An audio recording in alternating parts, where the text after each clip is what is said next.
Chairman of OKRA. On behalf of all of us at CDR Global, we want to welcome you to this year's OKRA Recycling Conference. We're thrilled to be a sponsor for this year's event.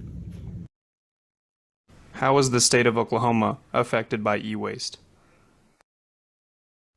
In 2008, Oklahoma passed the Oklahoma Computer Equipment Recovery Act. This law establishes a convenient recovery program for the collection and recycling of end-of-life computers and monitors from major retail operations and OEMs. Unfortunately, the latest data shows that the program participation is at an all-time low.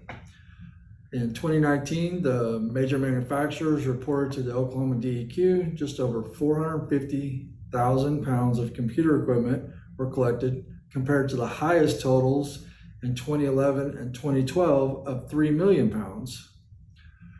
Comparatively, in 2019, CDR Global repurposed and recycled almost 3 million pounds of computer equipment. In just the first 6 months of 2021, we processed 150,000 devices, equaling 200 million pounds of computer equipment.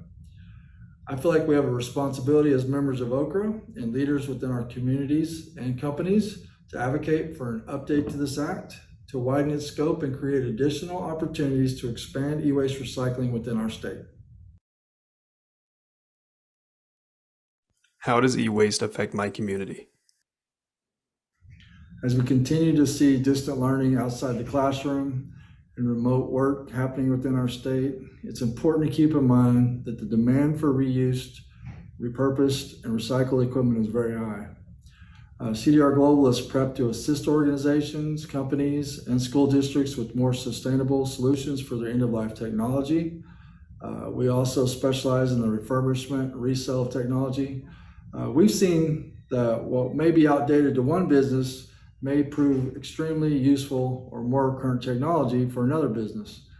This is especially true in our school districts here in Oklahoma. Many do not have the funding that other districts do.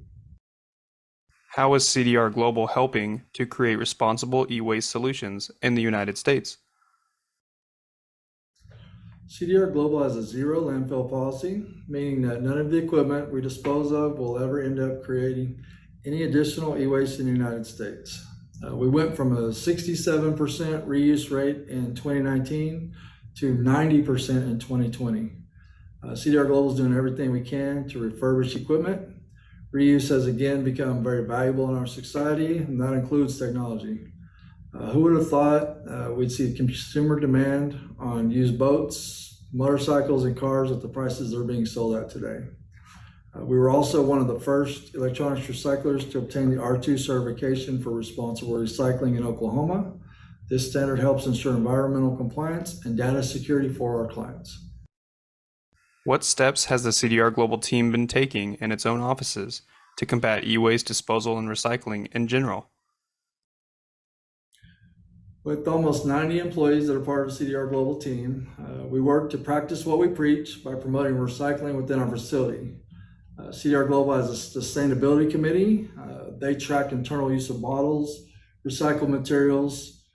I actually got that idea from the OKRA Conference 2 years ago, so I want to say thank you again to OKRA for that. We provide every employee with reusable cups. We install a touchless water dispenser.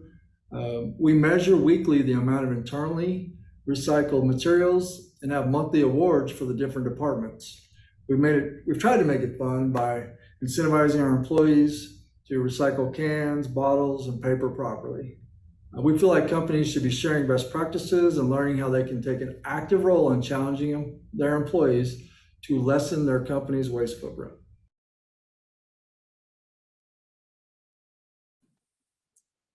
All right.